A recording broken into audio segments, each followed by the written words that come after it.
Sorry पप्पा, पण मी हे लग्न करू शकत नाही. मला माझं फ्रीडम हवंय. जहागीरदारांच्या घरात मला एका कैद्यासारखं राहावं लागेल. वेदांची आई म्हणजे एक हिटलर आहे. मला वेदांचे पैसे आणि त्याची लाईफस्टाईल आवडते, पण त्या बदल्यात स्वतःला एका पिंजऱ्यात डांबून घेण्याची माझी अजिबात तयारी नाहीये.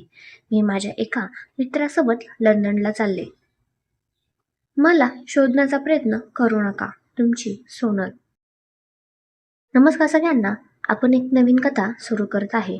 लग्नानंतरचे प्रेम भाग 1. बाहेर सनई चौघड्यांचा मंगलमय आवाज घुमत होता. संपूर्ण हॉल फुलांनी आणि दिव्यांनी सजवला होता. पुण्याच्या एका आलिशान 5 स्टार हॉटेलमध्ये जहागीरदार घराण्याचं लग्न होतं. शहरातले सगळे बडे प्रस्थ, राजकारणी आणि व्यावसायिक या लग्नाला हजर होते. वेदांत जहागीरदार पुण्यातला एक अत्यंत श्रीमंत, देखणा आणि तितकाच रुबाबदार तरुण आज भोवल्यावर चढणार होता. पण बाहेर जितका थाटमाट होता, आतल्या VIP ग्रीन रूममध्ये तितकीच भयान शांतता पसरली होती. कुठे आहे ती? आईसाहेबांचा, वेदांची आई, कडक आणि रागीट आवाज त्या शांत खोलीत घुमला. त्यांच्या आवाजातला दबदबा असा होता की समोर उभ्या असलेल्या माणसाला घाम फुटावा. त्यांच्या चेहऱ्यावरच्या सुरकुत्यामधूनही जहागीरदार घराण्याचा रुबाब आणि शिस्त स्पष्ट दिसत होती. अंगात भरजरी पैठणी, गळ्यात जड दागिने आणि डोळ्यात अंगार. समोर सायलीचे काका आणि काकी थरथर कापत उभे होते. काकांच्या कपाळावर घामाचे थेंब साचले होते, तर काकी तोंड लपवत उभ्या होत्या. खोलीच्या एका कोपऱ्यात सायली उभी होती. अंगात एक साधीशी सुती साडी, डोक्यावर घट्ट बांधलेला अंबाडा आणि तिचे ते मोठे, बोलके पण सध्या भीतीने भरलेले डोळे. तिच्या चेहऱ्यावर थकवा होता, कारण गेल्या 15 दिवसापासून लग्नाची सगळी कामं, पाहुण्यांची बडदास्त आणि काकींच्या शिव्या खात ती एकटीच राबत होती. ती अनाथ होती. आई वडील लहानपणीच वारले आणि काका काकींच्या आश्रयाला ती आली. तेव्हापासून या घरात तिची अवस्था एका मोलकरणीपेक्षा वेगळी नव्हती. मी तुम्हाला काहीतरी विचारते कदम. कुठे आहे तुमची ती लाडकी लेक? बाहेर मुहूर्त टळून चाललाय. गुरुजी हक्का मारतायत आणि तुमची मुलगी अजून तयार होऊन का आली नाहीये? आईसाहेब पुन्हा कडाडल्या. काकांचा आवाज घशातच अडकला होता. त्यांनी थरथरत्या हाताने एक कागदाचा तुकडा आईसाहेबांच्या समोर धरला. ती ती सोनल. आईसाहेबांनी तो कागद हिसकावून घेतला. त्यांच्या शेजारीच उभा असलेला वेदांत, ज्याने अंगात राजेशाही शेरवानी घातली होती, त्याचा चेहरा आधीच काळवंडला होता.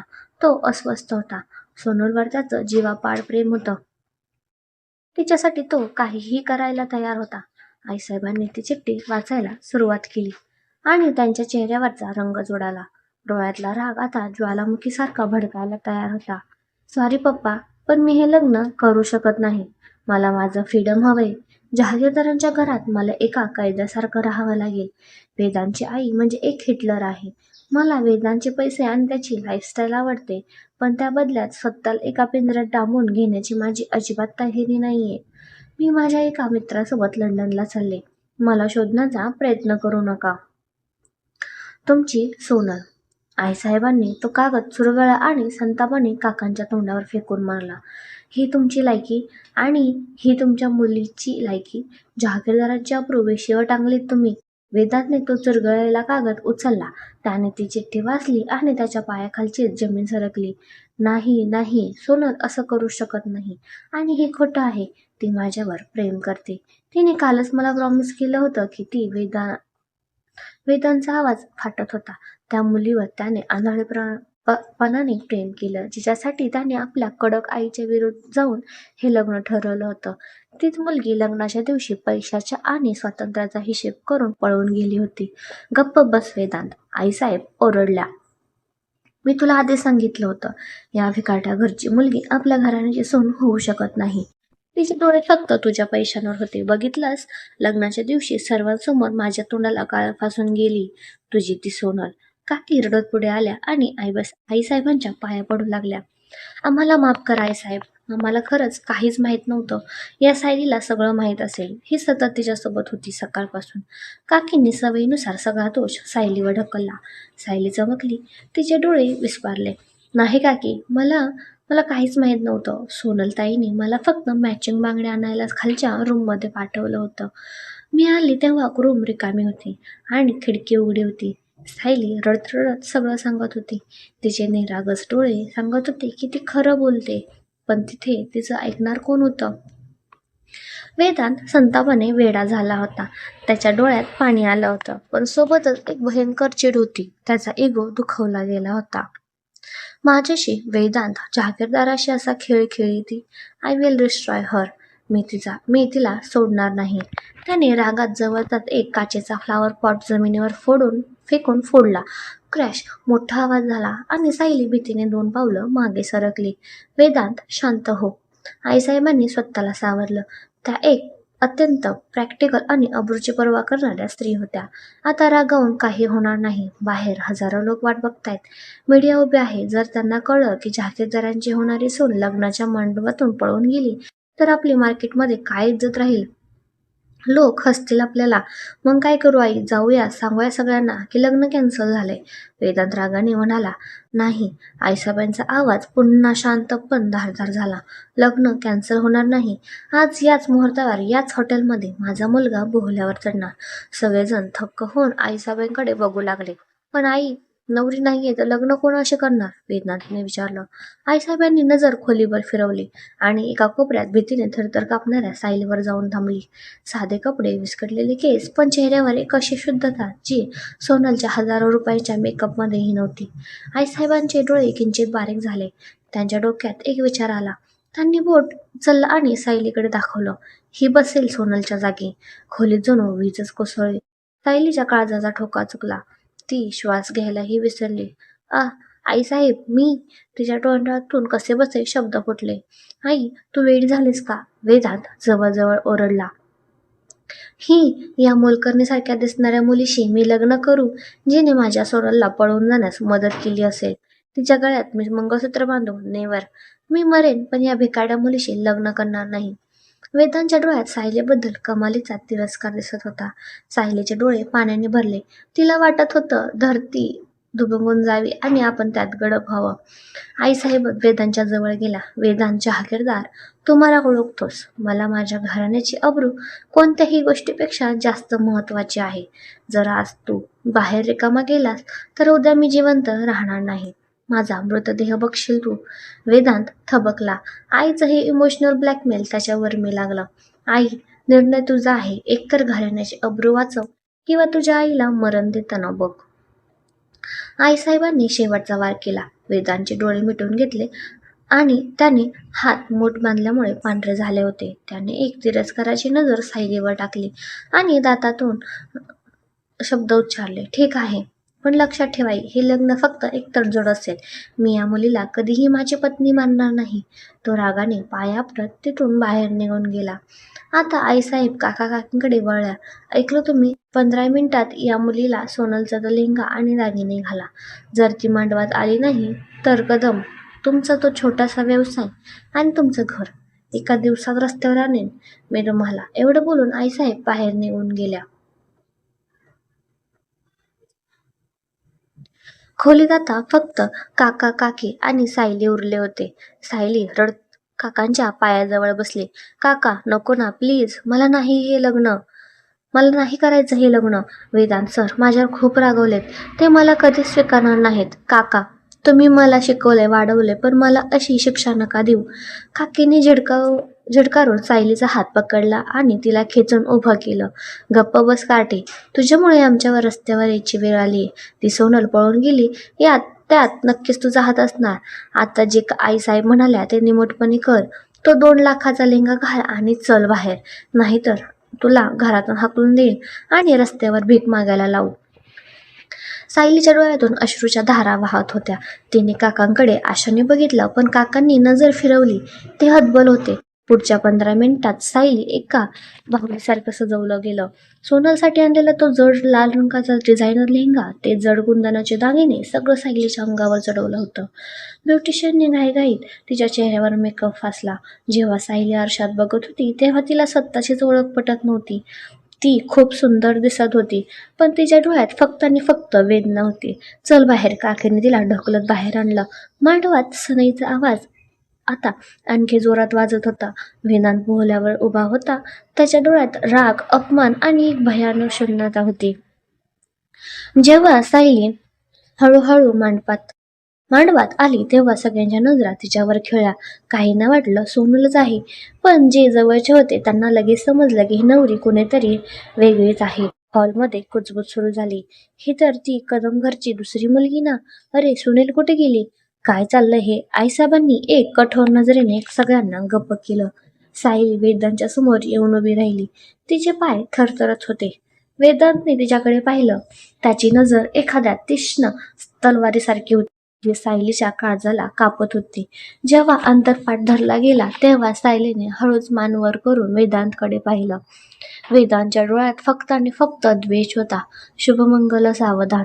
अंतरपाठ दूर झाला. वेदांतने सायलीच्या गळ्यात वरमाला घालताना इतक्या जोरात तिच्या खांद्याला धरलं की सायलीच्या तोंडातून एक हलकीशी किंकाळी निघता निघता राहिली. तिने मान खाली घालून मुकाट्याने त्याच्या गळ्यात हार घातला.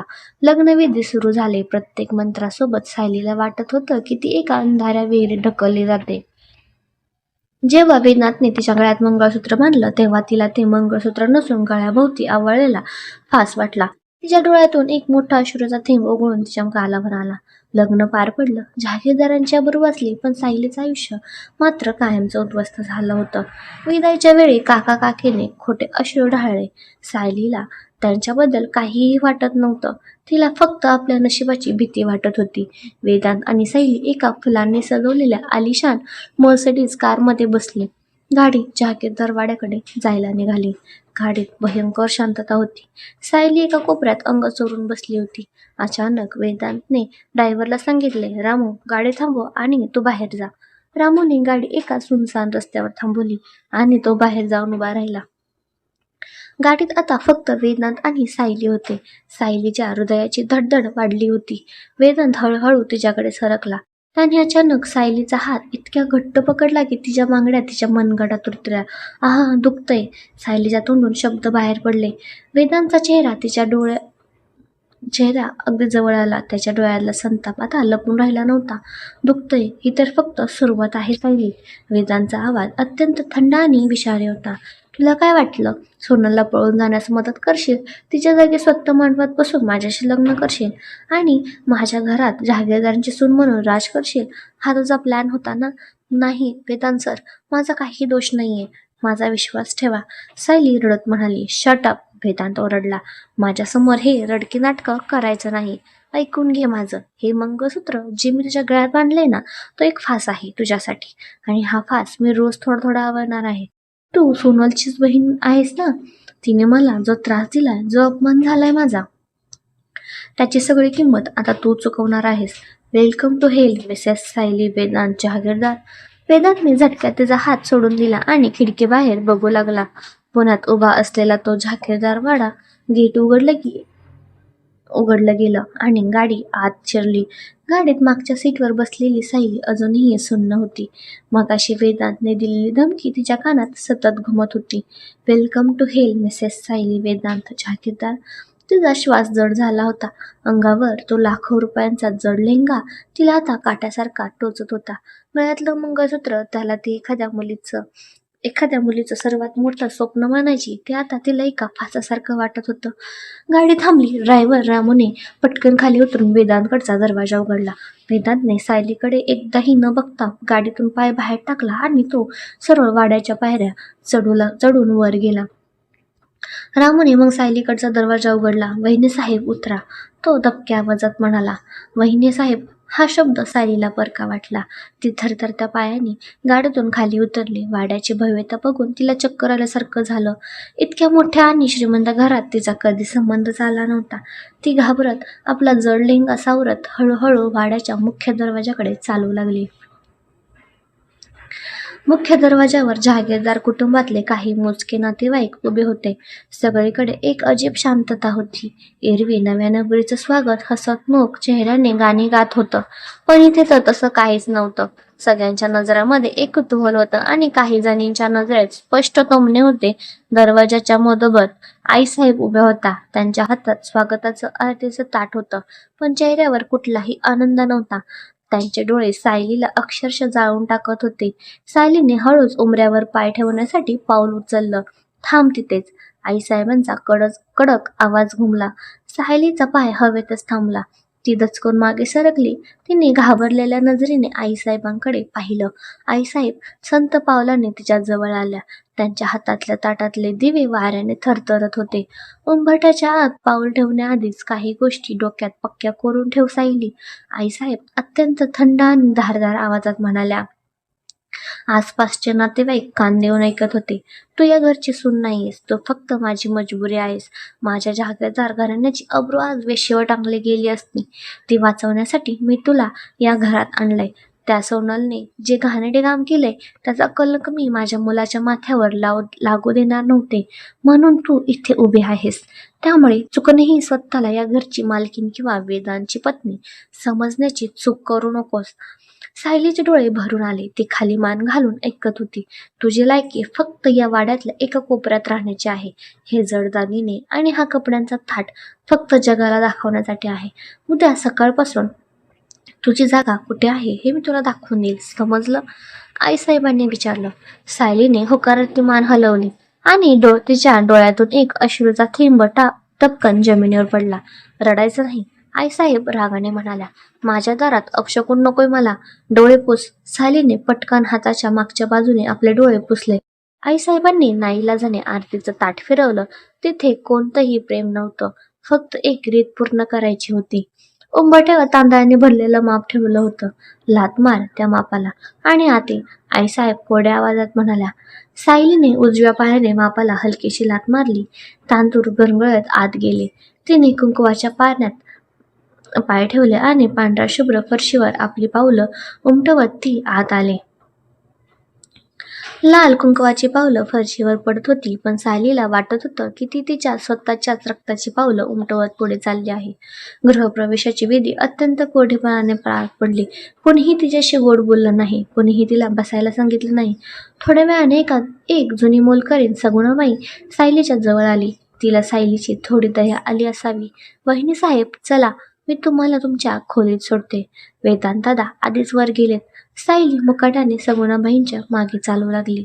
वाड्यातले मोठे लाकडी जिने चढताना तिचे पाय भरून आले होते. आज सकाळपासून तिने काहीही खाल्लं नव्हतं.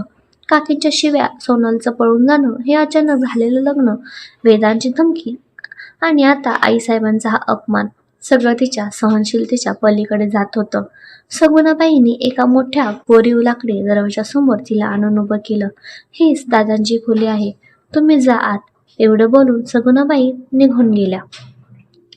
सायलीचा हात दरवाजाच्या कडीवर गेला, पण दरवाजा उघडण्याची तिची हिंमत होत नव्हती. आत वेदांत होता, जो तिच्यावर भयान चिडलेला होता, पण दुसरा पर्यायही नव्हता. तिने थरथरत्या हाताने दरवाजा उघडला आणि ती आत गेली. खोली आतून अत्यंत विस्तीर्ण आणि आलिशान होती. मधोमध एक मोठा किंग साईज बेड होता, जो गुलाबाच्या आणि मोगऱ्याच्या फुलांनी सजवला होता. फुलांचा तो गोड सुगंध खोलीत भरून राहिला होता. बाजूला एक छोट्या टेबलवर चांदीच्या ग्लासमध्ये केशर बदामाचं दूध ठेवलं होतं. ही पहिली रात्र होती, पण सायलीसाठी ती एखाद्या शिक्षा भोगण्याच्या रात्रीसारखी होती. वेदांत खिडकीजवळ उभा होता. त्याने शेरवानी काढून फेकली होती आणि तो फक्त एका पांढऱ्या शर्टमध्ये होता. त्याच्या शर्टची वरची बटणं उघडी होती आणि तो हातात सिगारेट घेऊन बाहेरच्या अंधारात बघत होता. खोलीतल्या दिव्यांच्या मंद प्रकाशातही त्याच्या चेहऱ्यावरचा संताप स्पष्ट दिसत होता. दरवाजाचा आवाज ऐकून तो मागे वळला. सायली दरवाजाजवळ अंग चोरून उभी होती. तिची मान खाली होती. वेदांतने सिगारेट खिडकी बाहेर भिरकावून दिली आणि तो अत्यंत संत पावलाने सायलीच्या दिशेने येऊ लागला. त्याचा बुटाचा टकटक आवाज त्या शांत खोलीत सायलीच्या हृदयाचे ठोके वाढवत होता. तो तिच्या अगदी जवळ येऊन उभा राहिला. सायलीला त्याचा गरम श्वास जाणवत होता. तुला वाटलं असेल ना की आज आपली सुहागरात आहे? वेदांतने अत्यंत उपहासात्मक आवाजात विचारलं. सायलीने झटकन मान वर करून त्याच्याकडे पाहिलं. नाही वेदांत सर, मी. वेदांतने अचानक तिचा हात पकडला आणि तिला खेचत बेड जवळ नेलं. बघ हा बेड, बघ ही फुलं, हे सगळं मी माझ्या सोनलसाठी सजवायला सांगितलं होतं. तिला गुलाबाचा वास खूप आवडतो. तिला इथं माझ्यासोबत बघायचे स्वप्न पाहिली होती मी. वेदांचा आवाज आता चढला होता. त्याचा इगो दुखावला गेला होता. त्याने रागात बेडवरची फुलं हाताने ओढून खाली जमिनीवर फेकली.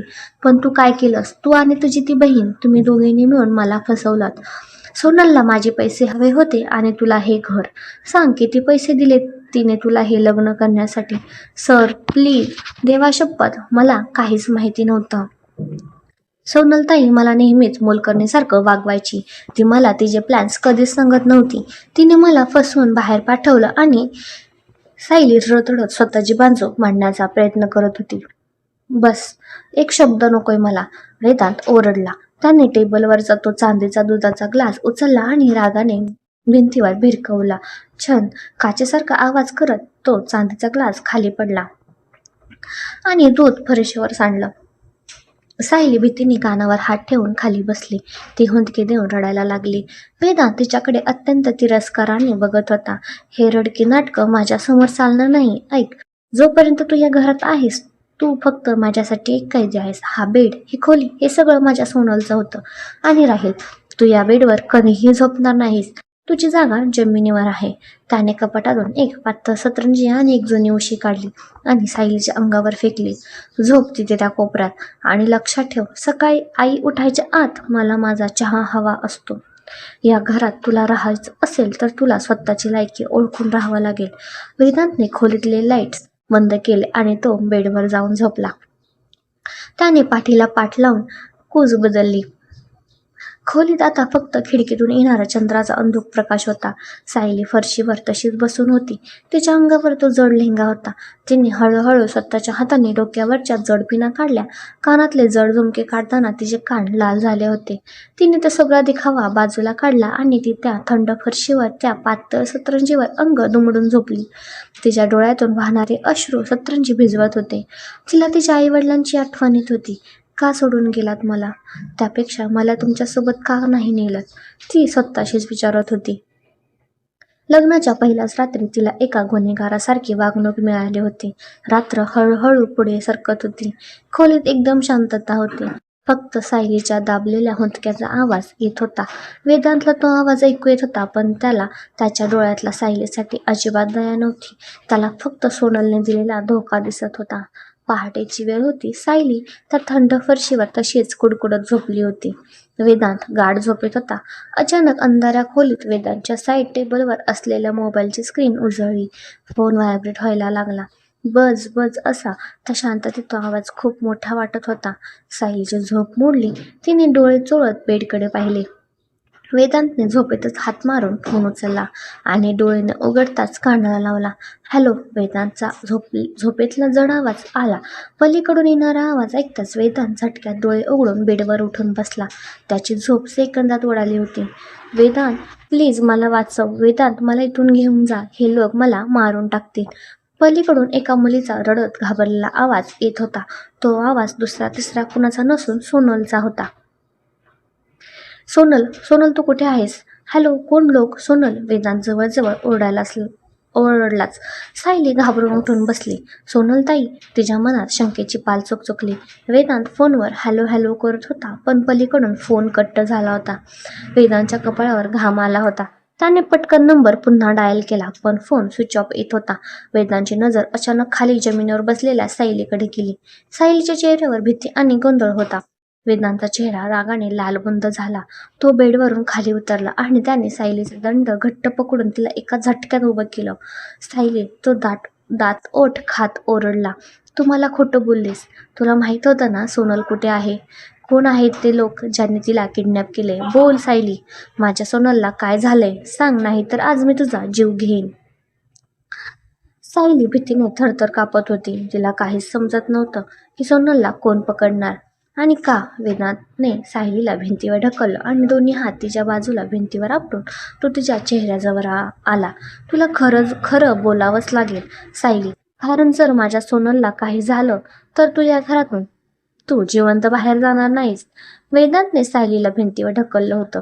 त्याचा तो उग्र चेहरा, डोळ्यातला लालबुंद राग आणि त्याचा तो तापलेला श्वास सायलीच्या अगदी जवळ होता. तिचे डोळे भीतीने विस्फारले होते. तिच्या दंडावर वेदांतच्या बोटाचे वळ उमटले होते.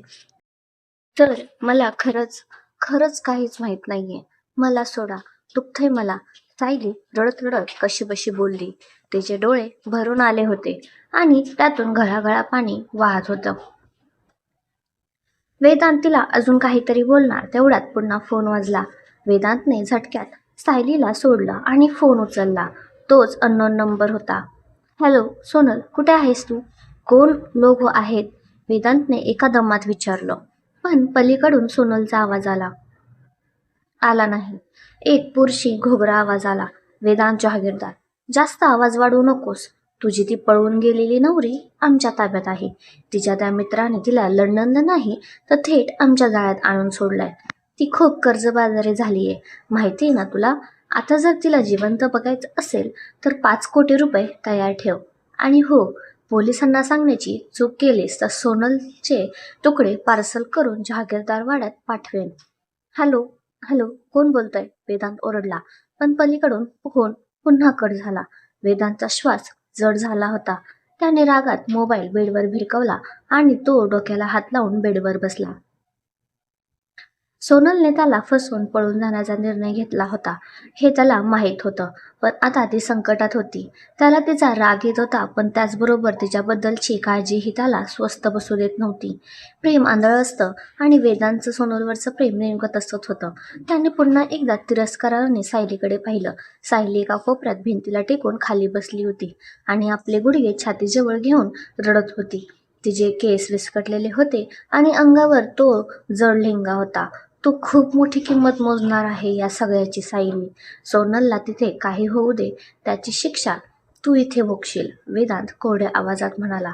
त्याचे शर्टची बटणं लावली आणि तो रुमालाने चेहरा पुसत खोलीबाहेर निघून गेला. त्याला पैशांची आणि त्या किडनॅपर्सची माहिती काढायची होती. खोलीत आता फक्त सायली उरली होती. तिने भिंतीला डोकं टेकवलं. देवा, मी असं काय पाप केलंय की माझ्या नशिबी असा नरक लिहून ठेवलाय? तिने मनातल्या मनात स्वतःलाच विचारलं. घड्याळात पहाटेचे 5 वाजले होते. सायलीला वेदांची धमकी आठवली. सकाळी आई उठायच्या आत मला चहा हवा असतो. तिने स्वतःला सावरलं, डोळे पुसले. हा जड लेहंगा घालून तिला काम करता येणार नव्हतं. तिने कपाट उघडलं जिथे सगुणाबाईंनी तिच्या साड्या आणून ठेवल्या होत्या. तिने एक साधीशी फिकट निळ्या रंगाची सुती साडी घातली आणि ती बाथरूममध्ये गेली. बाथरूमच्या आरशात तिने स्वतःला पाहिलं. डोळ्याखाली काही वर्तुळ आली होती. ओठ सुकले होते आणि दंडावर वेदांच्या बोटाचे निळे वळ स्पष्ट दिसत होते. तिने साडी नेसली. आपले लांब केस घट्ट बांधून त्याचा एक अंबाडा घातला आणि गळ्यात ते मंगळसूत्र सावरलं. कुंकू लावायला तिचे हात धजावत नव्हते, पण सासूबाईंचा तो कडक चेहरा आठवला आणि तिने बोटाने एक छोटासा लाल टिकला कपाळावर लावला. ती हळूच खोलीबाहेर आली. वाड्यात अजूनही समसम होती. फक्त बाहेरच्या अंगणात सुरक्षा रक्षकांचा फेरा मारतानाच आवाज येत होता. सायली जिने उतरून खाली स्वयंपाकघरात आली. जहागीरदारांचं स्वयंपाकघर म्हणजे एखाद्या हॉटेलच्या किचनसारखं मोठं होतं. सगुणाबाई आधीच उठून साफसफाई करत होत्या. सायलीला बघून त्या थोड्या दचकल्या. अहो वहिनीसाहेब, तुम्ही इतक्या लवकर का उठलात? आज तुमचा पहिला दिवस आहे घरात. तुम्ही आराम करायचा, सगुणाबाई प्रेमाने म्हणाल्या. सायलीने एक हास्य चेहऱ्यावर आणलं आणि नाही सगुणा मावशी, मला सवय आहे लवकर उठायची. वेदांत सरांसाठी चहा करायचा होता. सगुणाबाईंना सायलीच्या चेहऱ्यावरचा थकवा आणि दुःख जाणवलं, पण त्या काहीही बोलल्या नाहीत. त्यांनी सायलीला चहाचं भांडं आणि साहित्य दाखवलं. सायलीने गॅस लावला आणि ती चहा करू लागली. तिच्या हातातून आल्याचा वास आणि चहापत्तीचा सुवास किचनमध्ये दरवळू लागला. तेवढ्यात किचनच्या दारात कुणाची तरी चाहूल लागली. सगुणा, माझं कोमट पाण्याचा ग्लास तयार आहे का? तो आवाज ऐकून सायलीच्या हातातला चमचा थबकला. आईसाहेब किचनच्या दारात उभ्या होत्या. अंगात एक कडक इस्त्रीची सिल्कची साडी, चेहऱ्यावर तोच करारी भाव आणि डोळ्यात तीच भेदक नजर. सगुणाबाई पटकन पुढे आल्या. हो आईसाहेब, पाणी तयार आहे, हे बघा. आईसाहेबांनी पाण्याचा ग्लास हातात घेतला, पण त्यांची नजर गॅसजवळ उभ्या असलेल्या सायलीवर गेली. सायलीने घाबरत त्यांच्याकडे बघून मान खाली घातली. ही इथे काय करते? आईसाहेबांनी सगुणाबाईंना विचारलं. जणू सायलीचं तिथं अस्तित्वच नाहीये. आईसाहेब, वहिनीसाहेब, दादांसाठी चहा. सगुणा, मी तुला काय सांगितलं होतं काल? आईसाहेबांचा आवाज किचनमध्ये घुमला. या मुलीला वहिनीसाहेब म्हणायची गरज नाही. ती या घरची सून नाहीये. आणि तू? आईसाहेब आता सायलीकडे वळून म्हणाल्या. सायलीचे पाय पुन्हा थरथरायला लागले. तुला वाटलं सकाळी उठून नवऱ्याला चहा दिला की तो खुश होईल? हे तुझे भिकारडे जाळे तुझ्या काकांच्या घरात ठेवायचे. जहागीरदार वाड्यात मोलकरणीची कमी नाहीये की तू येऊन इथे गॅस समोर उभं राहावं. आईसाहेब थंड आवाजात म्हणाल्या. नाही आईसाहेब, मी फक्त. सायलीचा आवाज भीतीने कापत होता. माझ्यासमोर बोलायची हिंमत करायची नाही. आईसाहेब जवळ आल्या. त्यांनी गॅस बंद केला. सगुणा, हा चहा फेकून दे बेसिनमध्ये. वेदांतला माझ्या हातचा चहा पितो आणि तोच पील. आणि तू? त्यांनी सायलीकडे अत्यंत तिरस्काराने पाहिलं.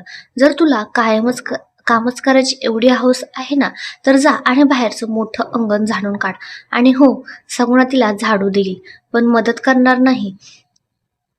सायलीने चहाच्या भांड्याकडे पाहिलं. तिने किती प्रेमाने आणि भीतीने तो चहा केला होता, पण सगुणाबाईने मुकाट्याने तो चहा बेसिनमध्ये ओतून दिला.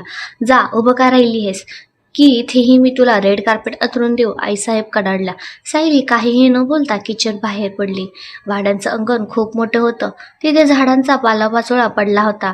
सगुणाबाईंनी एका कोपऱ्यात ठेवलेला एक मोठा झाडू सायलीला दिला. त्यांच्या डोळ्यात सायलीसाठी दया होती, पण आईसाहेबांसमोर बोलण्याची कुणाचीही हिंमत नव्हती.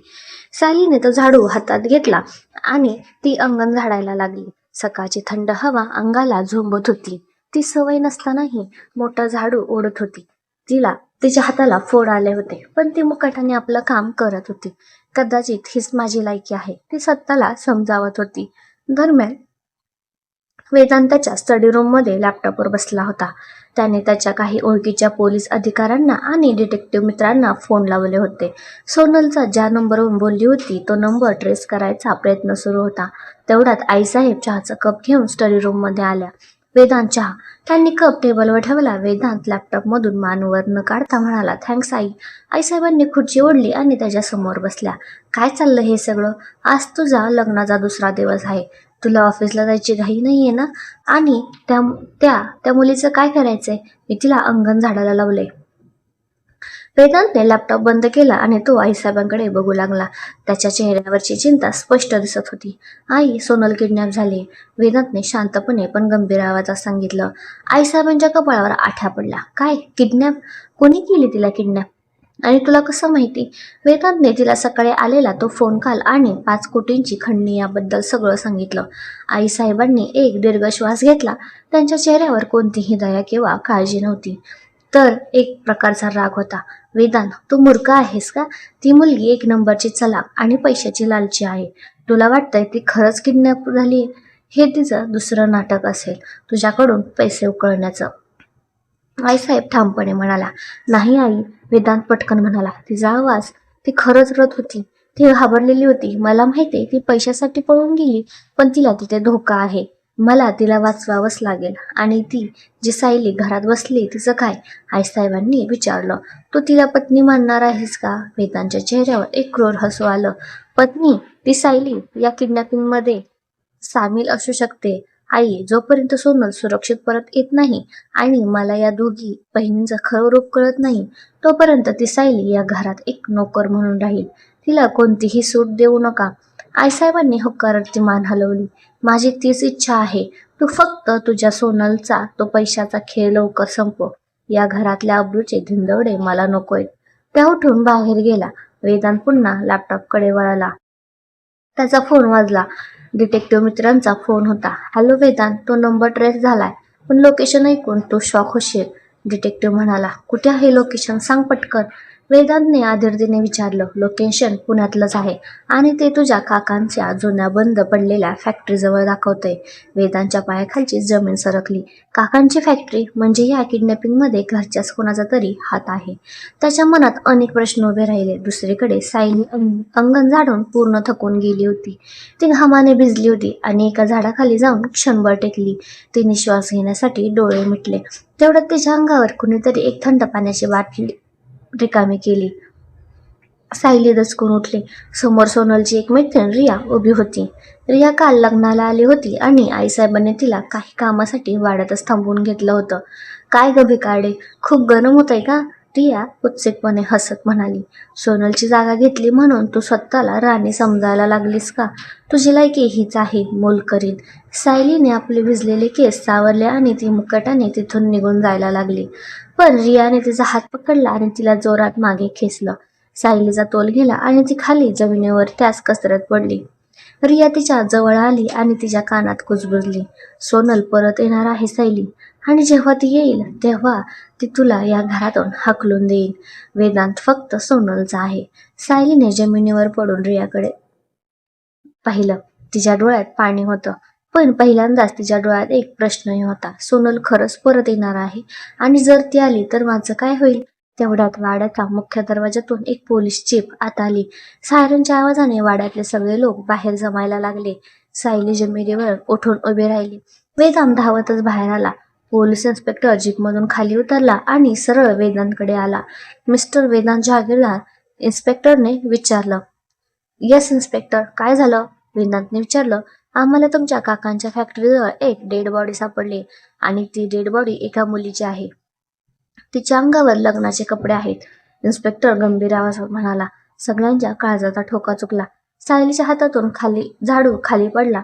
वेदांत शॉक होऊन इन्स्पेक्टरकडे बघतच राहिला. Dead body? सोनल? वेदांतच्या तोंडातून शब्द फुटतच नव्हते. तुम्हाला ही स्टोरी कशी वाटली कमेंटमध्ये नक्की सांगा आणि पुढचा भाग बघायला विसरू नका.